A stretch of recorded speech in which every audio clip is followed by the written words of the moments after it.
Blunder, Wonder, Thunder. Today in the second episode of the Wealthy Boomer interview, we're going to talk about the thunder phase of a typical financial advisor's practice. Welcome back, George Hartman, the author of Blunder, Wonder, Thunder. Thank you. So thunder is what it's all about. All these advisors eventually want to get to thunder. Yes, yeah. The thunder stage of an advisory practice is unlike the others, which are fairly short, 12 to 18 months. This one can last years, decades, in fact. It's the growth phase of the business.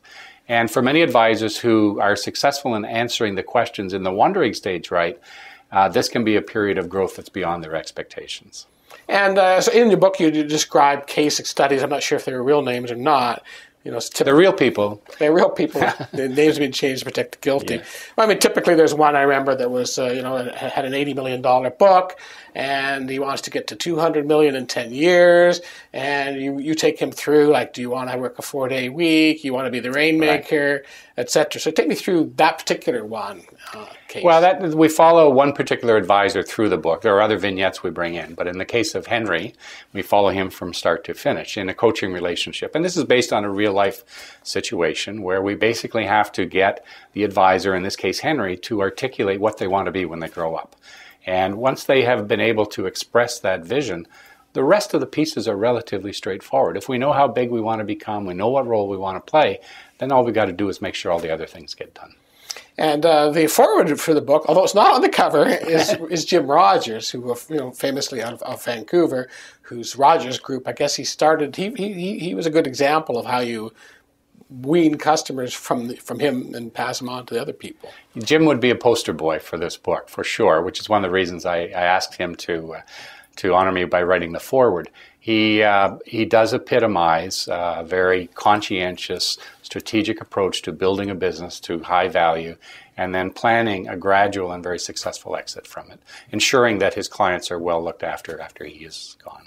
I wanted to ask you, since the 2008 crash, whether a number of advisors who had perhaps hoped to retire early along with their clients basically put that dream on hold. Is that quite common? It is quite common. Approximately the third of the work that I do one-on-one with advisors is around succession planning.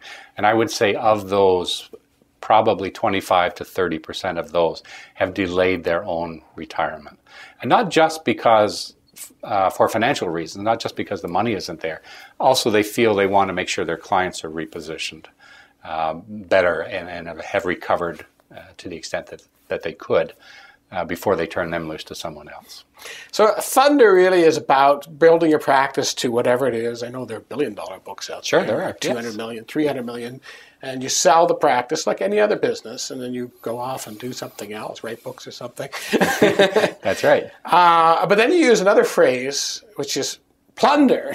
Yes. And I wasn't quite sure the difference between thunder and plunder. Well, the plunder is basically getting the benefit from your work. It's reaping the value of what you have sown, so to speak. Plunder typically has a negative connotation. We think of pirates and all that like sort of thing. that off. Yeah, but that's not what we're really talking about. What we're really talking about here is building the value, recognizing the value, and then in a planned and conscientious way, realizing that value. It sounds like you write a whole book on plunder. Well, that may be the next book. Succession planning, as I mentioned, is a very hot topic, and I think it's worthy of a book on its own. Now, although this book is nonfiction, there are little areas there where you have the dialogue with Henry, which should almost seem sort of fictional, wealthy, barber-ish. Yeah, perhaps. Henry's a real case. It's someone I have worked with.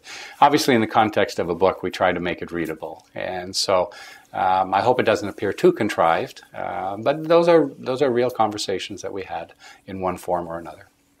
Thank you very much, George Hartman, the author of Blunder, Wonder, Thunder. My pleasure. Thank you, Jonathan.